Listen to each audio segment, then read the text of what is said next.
Property of phenol. Phenol की property रह गई है, तो इस लेक्चर में हम केवल आज आपको डिस्कस करेंगे फिजिकल प्रॉपर्टी ऑफ फिनॉल। तो आप ध्यान से देखिए बेटा, आप लोग को समझ में जरूर आएगा। तो ये आज हम पढ़ा रहे हैं क्या, फिजिकल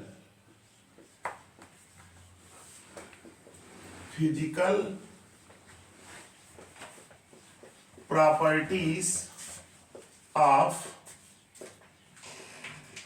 फिनॉल। ध्यान दीजिएगा, ये हमारा टॉपिक आज का है। इस लेक्चर में हम इसी की स्टडी आज करेंगे, फिजिकल प्रॉपर्टीज ऑफ फिनॉल। देखिए, फिजिकल प्रॉपर्टीज में आप ये दिमाग में बैठा लीजिए बेटा लोग, पहला फिजिकल प्रॉपर्टी फिनॉल की है फिजिकल स्टेट। फिजिकल स्टेट, ये ध्यान दीजिएगा, पहला फिजिकल प्रॉपर्टी क्या है फिनॉल की, फिजिकल स्टेट। देखिए, जो प्योर फिनॉल होता है, ध्यान दीजिएगा, pure phenol are either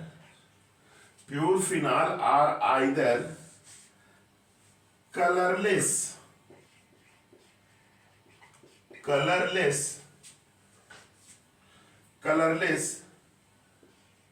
liquid or solid. याद रखिएगा, जो प्योर फिनॉल होता है वह कलरलेस लिक्विड हो सकता है या सॉलिड होता है। फिजिकल स्टेट की बात है। इसमें देखिएगा, अगर जैसे फिनॉल को कभी खोल दिया जाता है तो देखते हैं कि फिनॉल जो होता है उसका कलर जो होता है, फिनॉल का जो कलर होता है, कभी कभी फिनॉल जो होता है टर्न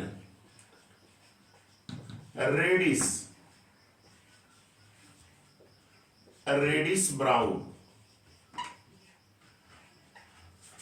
फिनॉल यूजुअली, कभी कभी जो फिनॉल होता है, यूजुअली देखिए, यूजुअली फिनॉल टर्न्स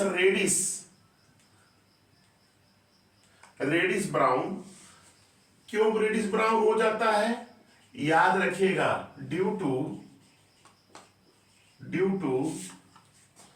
एटमॉस्फेरिक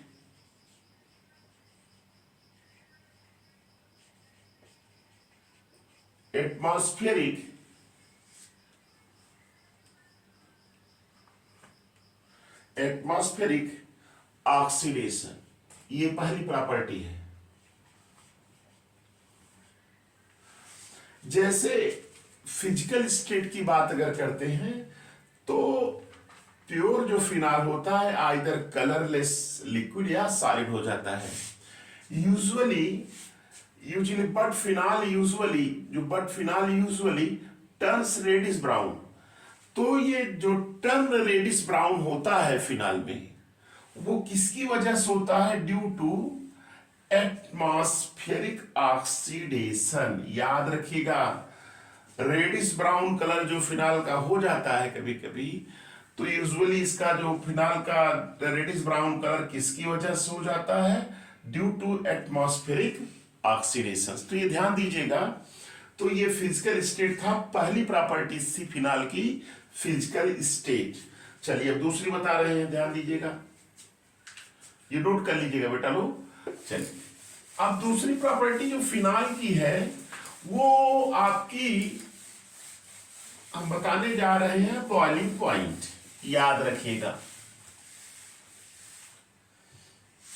जैसे बेटा देखिए, बॉइलिंग पॉइंट शॉर्ट में बीपी लिखते हैं, बीपी ऑफ फिनॉल। याद रखिएगा, बीपी ऑफ फिनॉल। जैसे देखिए, कुछ कंपाउंड्स का हम लिख रहे हैं, ये दूसरी प्रॉपर्टी है। ध्यान दीजिएगा, इसमें क्वेश्चंस आ सकता है। जैसे क्वेश्चंस आ गया, ढेर सारे क्वेश्चंस बनेंगे बेटा, आप घबराइए नहीं, मैं बता दे रहा हूं क्वेश्चंस कैसे बनेंगे। जैसे देखिए, जैसे आप इसको जानते हैं, इसको क्या कहते हैं? इसको आप जानते हैं, इसको बोलते हैं बेंजीन। ये क्या है आपका? बेंजीन। हम नीचे बॉइलिंग पॉइंट लिख रहे हैं, बॉइलिंग पॉइंट किसमें? इन केल्विन में। तो बेंजीन का बॉइलिंग पॉइंट क्या है? 353 केल्विन। अच्छा, क्लोरोबेंजीन जो है याद रखिएगा क्लोरोबेंजीन, बेंजीन का 353 है, क्लोरोबेंजीन का 405 है, 405 केल्विन। और इसका जो ब्रोमोबेंजीन है, याद रखिएगा ब्रोमोबेंजीन, ये ब्रोमीन है, इसका जो होता है लगभग 439 केल्विन। लेकिन बेटा याद रखिए, ये फिनॉल की अगर बात करते हैं, फिनॉल देखिए यहां पे क्या हो जाएगा, फिनॉल, ये OH, इसका जो बॉइलिंग पॉइंट होता है, याद रखिए इसका जो बॉइलिंग पॉइंट होता है वो होता है 455 केल्विन। याद रखिएगा बेंजीन का कितना हो गया 353 केल्विन, क्लोरोबेंजीन का कितना हुआ 405, और ब्रोमोबेंजीन का कितना हुआ 439, और इसका 450, लगभग इतना होता है। अब बेटा देख रहे हैं कि फिनाल, अब क्वेश्चन ढेर सारे आपके बनेंगे, फिनाल का बॉइलिंग पॉइंट ज्यादा होता है किससे, बेंजीन से, क्यों? एक क्वेश्चन। फिनाल का बॉइलिंग पॉइंट ज्यादा होता है क्लोरोबेंजीन से, क्यों? दूसरा क्वेश्चन। फिनाल का बॉइलिंग पॉइंट ब्रोमोबेंजीन से ज्यादा होता है, क्यों? तीसरा क्वेश्चन। देखिए ना, इसी पॉइंट से इतने क्वेश्चन बन गए। तो हम आपको ये बताने जा रहे हैं कि जो फिनाल होता है इसका बॉइलिंग पॉइंट ज्यादा क्यों हो जाता है, फिनाल का बॉइलिंग पॉइंट ज्यादा क्यों हो जाता है, ये चीज हम बता देते हैं आपको। ध्यान से देखिएगा भाई, देख रहे हैं बेंजीन का 353 है और उसका 405 है, इसका कितना है 439 है, और इसका 455 केल्विन। ऐसा क्यों हो जा रहा है? तो क्वेश्चन यहां पे देखिए, the BP of phenol is higher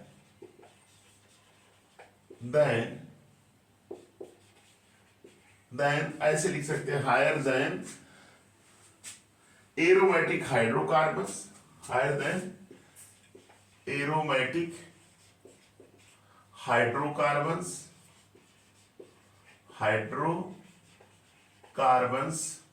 and हेलोइंस।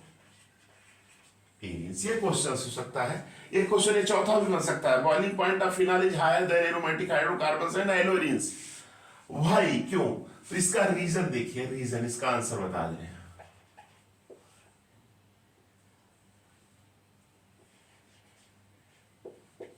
इसका रीजन देखिएगा क्या होगा, ध्यान से देखिएगा।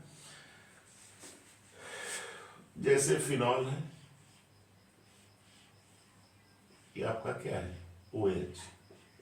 हमने आपको एक चीज बताया था बेटा, ट्रिक है, FON, अगर इनके साथ हाइड्रोजन जुड़ा हो तो ये हाइड्रोजन क्या करेगा, H बॉन्ड बनाएगा, बताए थे आपको, याद आ रहा होगा, H बॉन्ड। तो अब यहां देखिए OH, इसको फिनाल है ना, इसको ऐसे बनाइए, फिनाल है, इसको ऐसे बना रहे हैं, ये आपका क्या है, फिनॉल है ना। अब इसको देखिए, हाइड्रोजन बॉन्ड बनाएगा OH है ना, ये O, ये देखिए फिनॉल है बेटा, तो ये बना दे रहे हैं फिनॉल, ये आपका फिनॉल है, ये फिनॉल है, आपका क्या है H, O,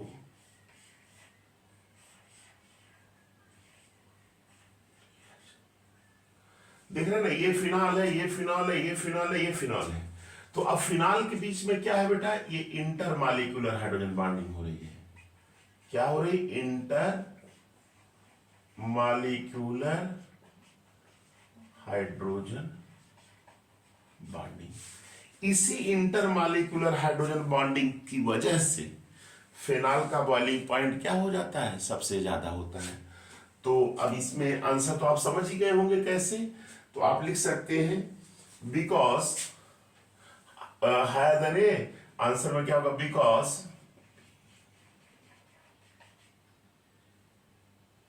because in phenol intermolecular hydrogen bonding takes place. याद रखिए, इसी में जोड़ दिए, because in phenol intermolecular hydrogen bonding takes place. Phenol में इंटरमॉलिक्यूलर हाइड्रोजन बॉन्डिंग होती है, जिसकी वजह से फिनाल का जो बॉइलिंग पॉइंट होता है, फिनाल का जो बॉइलिंग पॉइंट होता है वो ज्यादा हो जाता है एरोमेटिक हाइड्रोकार्बन और हेलोवेरिन से। क्लियर? तो ये नोट कर लीजिएगा इसको भी।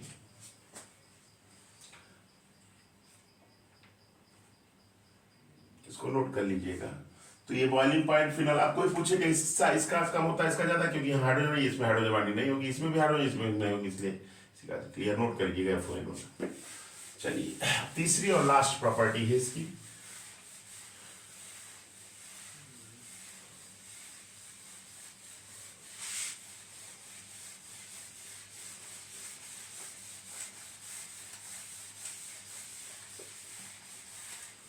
लास्ट प्रॉपर्टी फिनाल की फिजिकल प्रॉपर्टी क्या है?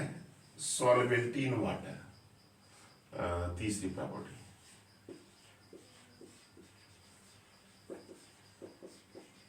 सॉल्युबिलिटी इन वाटर, है ना? सॉल्युबिलिटी इन वाटर याद रखिएगा। जो अगर जैसे आपसे कोई पूछता है कि फिनाल जो होता है, देखिए बता दे रहे हैं, phenol is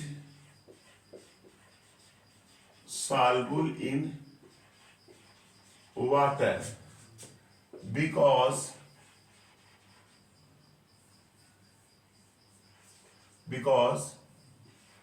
it form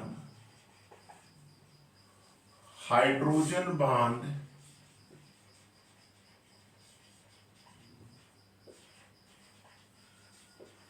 with water molecules. याद रखिएगा फिनाल जो होता है, phenol is soluble in water. क्यों होता है? अगर कोई पूछे क्यों सॉल्युबल होता है, तो हमने लिख दिया बिकॉज फिनाल फॉर्म या it form hydrogen bond with water molecule. जैसे देखिए फिनाल जो होता है, ये देखिए फिनॉल है, ये आपका क्या है? Phenol OH। अब इसके साथ देखिए ऑक्सीजन, ये हाइड्रोजन, ये आपका क्या है? वाटर। फिनाल है, वाटर से हाइड्रोजन बॉन्ड बना लिया है। ओ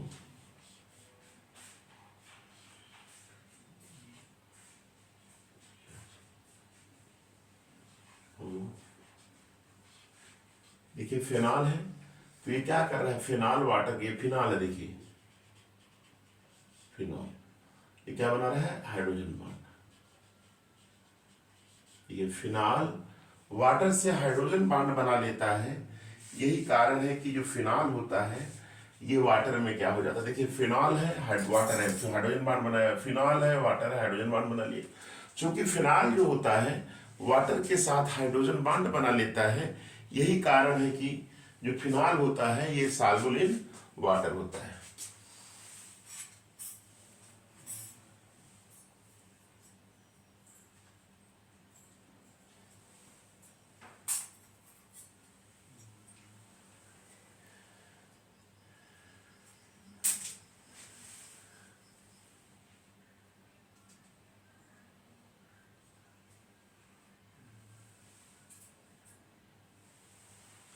तो ये चीज क्लियर हो गई होगी कि phenol soluble in water because it form hydrogen bond with water molecule, भी मैंने क्लियर कर दिया। अच्छा, जैसे अगर इसमें पूछ दिया जाए कि एल्कोहल और फिनाल में कौन ज्यादा सॉल्युबल होगा वाटर में, तो इसको भी ध्यान दीजिएगा, नोट कर लिए इसको। चलिए यहां पे बता दे रहे हैं, जैसे ROH हो गया आपका, क्या होगा?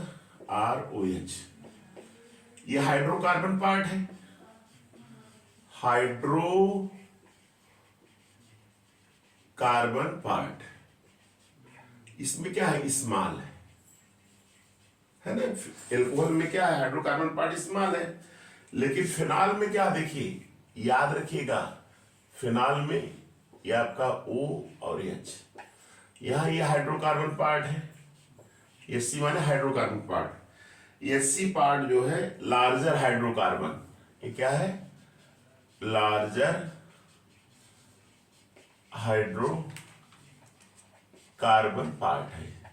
देखिए हाइड्रोकार्बन जो होते हैं वो क्या होते हैं, वाटर में हाइड्रोफोबिक नेचर के होते हैं, वाटर में डिजॉल्व नहीं होते। चूंकि यहाँ फिनाल में जो है हाइड्रोकार्बन पार्ट क्या है, बड़ा है। फिनाल में हाइड्रोकार्बन पार्ट क्या है, बड़ा है। लेकिन एल्कोहल में क्या है, हाइड्रोकार्बन पार्ट छोटा है। तो जिसके कारण ये जो फिनाल होगा या वाटर में क्या होगा, कम घुलेगा। किसकी तुलना में, एल्कोहल की तुलना में। ये बहुत ज्यादा साल्युबल होता है, ये क्या होता है, बहुत कम साल्युबल होता है। याद रखिएगा कि phenol in water is much lower than the alcohol. Alcohol की तुलना में फिनाल की जो सॉल्युबिलिटी होगी वाटर में वो क्या होती है, कम होती है। कौन ज्यादा घुलता है, एल्कोहल घुलता है। एल्कोहल ज्यादा घुलेगा, क्यों, क्योंकि यहाँ हाइड्रोकार्बन पार्ट छोटा है। तो इस तरह से ये इस लेक्चर में फिनाल की जो फिजिकल प्रॉपर्टी हुई पूर्णतः आपकी कंप्लीट हुई। अब इसके अगले लेक्चर में हम बताएंगे केमिकल प्रॉपर्टीज ऑफ फिनाल। तो आप इस लेक्चर को ध्यान से देखिए, आपको समझ में जरूर आएगा। और अपने फ्रेंड्स से आप शेयर करिए और ज्यादा से ज्यादा इस लेक्चर को शेयर करिए, जिससे कि काफी लोग इसका लाभ उठा सके। थैंक्स।